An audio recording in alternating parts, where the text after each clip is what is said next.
Hello and good morning or good evening wherever you are. So excited to be here for another weekly kind of update or some insights or some tips that I hope that help you on your healing journey as well. So today I thought we're gonna talk about balance. Okay? And I don't mean the physical balance as in balancing on a beam kind of thing, but more the internal balance, the work-life balance, our balance in our relationships. Because from all my work, from all my training, from all my own inner healing that I had to do on my journey, or from being in part of support groups and my own my private one-on-one clients, this is very common. I notice that we end up at either extreme. Okay, let me give you a few examples so you know what I'm talking about and see if you can relate to that. But perhaps you when you start a new habit or routine, you get very rigid around it, like it's almost obsessive, a bit OCD like that kind of extreme end. Or the flip of this, at the other extreme, perhaps you are someone who can't get started, or you do it once but you can't do it consistently. So we had those extreme ends there.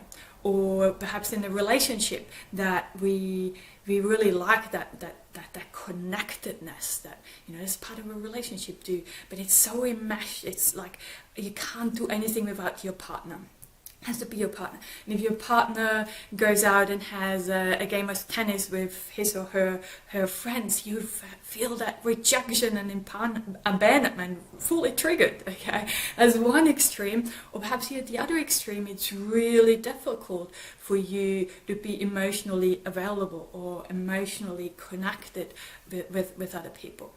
Okay, so can you see that they're quite extreme ends there. And there is also the independence. That's a big one for me. That huge need to be so independent, not being able to ask other people for help, even if I'm really, really struggling. Okay. So, but there's also the flip side of this, that people sometimes feel like, oh, I can't do anything by myself. I need someone else to help me. That almost that codependency sometimes we slide into, or we need other people to constantly check up on us and double check and say, yeah, you're doing good. That's okay, kind of, that extreme. So we're going from one extreme to the other. So that's just a couple examples, and I'm curious if you can relate to that, because the list is really endless. But what I've noticed for myself, and as I said in other people too, that we often end up at the very extremes, and we want to bring them back in kind of in the middle center, like a balance. Okay, it's good to be independent, but it's also nice to be able to rely a little bit on other people, to trust that if I say to my friend, can you pick up some milk on the way home, that person does that, rather than what I would do, I go and do it myself. I'm working on this. Yeah, I'm work in progress on some of those things as well. So, but I'm curious, which ones are yours? Let me know. But the one that I want to really go deep on today is one that I think that really interferes with our healing if we're not listening into that one. So that's the key. That's the most important one. That's what I feel. That's how I feel about it anyway. Let me know if you feel the same. But that is the one where we either get stuck in our head, thinking, analyzing, ruminating on thoughts and stories on one end. And on the flip side, perhaps you are more stuck in your body. You feel the emotion so intensely that you feel like you can't stop crying, or you're just going from one panic attack to the next one. Everything is so intense in your body. Those two extremes, I'm not sure which end you're at, and for most of us we flip from one to the other. Okay, so it's not a constant. So for example, during my childhood, I probably was more at the feeling things really intense. I was always very hypersensitive, not knowing what to do with all these sensations and strong emotions that I had. And also I really feel other people's energies. I've always had that, like intensely. That was always quite overwhelming for me. And then in adult life, I discovered universities, and I spent nearly 2 decades at the university studying, getting out of my body. I can see now why I did it, and I can see why I liked it, because it got me out of the body it's almost like I was stuck in the top part, and I was like, from here down, I couldn't feel my body. It was just so beautiful. You're studying. I love data analysis and those kind of things. I did a couple of degrees all the way to the PhD. I even was tutoring and teaching at university. All this intellectual stuff, it kept me from actually feeling what is happening in my body. And I know from quite a few people, I have quite a few friends who are also stuck there. So I know I'm not alone.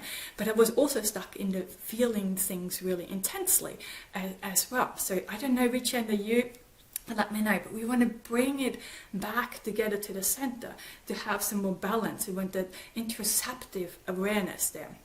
That's just a fancy psychology word, really. I don't know why I said it. But really what it means is having awareness of your internal experiences. We want to have some awareness there. So we can bring things together. Our thoughts, our feelings, the images, the behaviors, everything, so we can feel whole. So we want to kind of bounce between the two. We want to have a little bit of both, if that makes sense. And I don't want to be stuck in that extreme or that extreme, but we need both. And this is really key to know where you're at.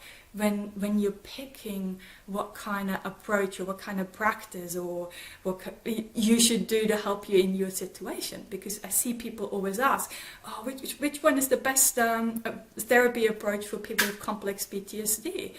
And I would say it depends, because if you're stuck in this really overwhelmed, like your emotions and sensations are so tense, and then I tell you to go and do a body scan, then this is just going to make it even worse. Okay, it's not helpful. But for example, like myself, when I'm constantly in that intellectual kind of state, a body scan really helps me to go back and connect with my body a little bit better again.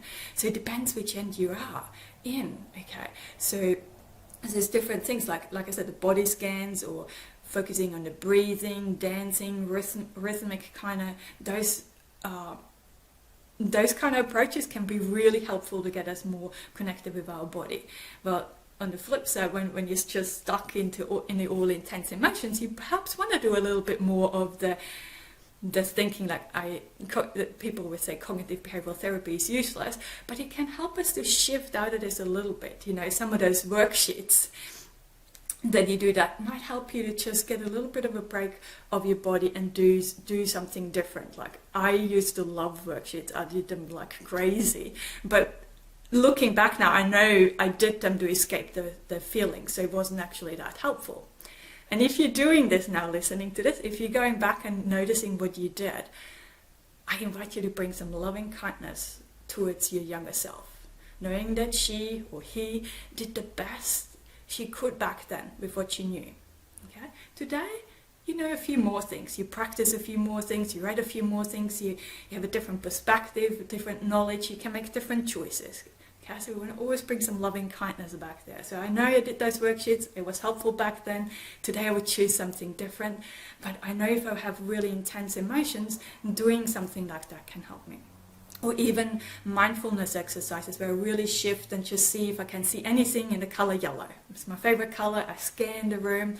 Or if I'm out and about looking for flowers or beetles or things like that, to shift from my inside chaos to the outside for a little bit, to give me a little bit of breathing space there, if that kind of makes sense. So when we're creating some awareness where our balance is off, which extreme side we are on, it helps us to pick the right approach for us to get us out of that, to come back into that window of tolerance, to calm down our nervous system or whatever, however you would like to call that. Okay, so I hope you find that useful, and I'm really looking forward to reading where are you on those kind of things, what keeps you stuck. And if you're called to work on this a little bit deeper, I invite you to reach out. I love working with my clients on balance. Not everyone comes to me for balance, but I love that. I just can kind of geek out and finding the right approach for people. So making sure too, if you're already working with a therapist or coach, that they tailor whatever practices they give you to where you are at your healing journey, or what extremes on the balance you are. So, but I highly encourage you, or invite you. I'd love to speak to you. So you're more than welcome to pick in a call, and we can have a bit of a chat on what it would actually be like to work together, and are we actually the right fit? Okay, we might not be, but I know a lot of people, so I might be able to refer you or give you some contact details of other people as well. But I just love to hear from you. So, but as always, sending you lots and lots of love and rainbows to brighten up the tough times just a little. See ya, bye.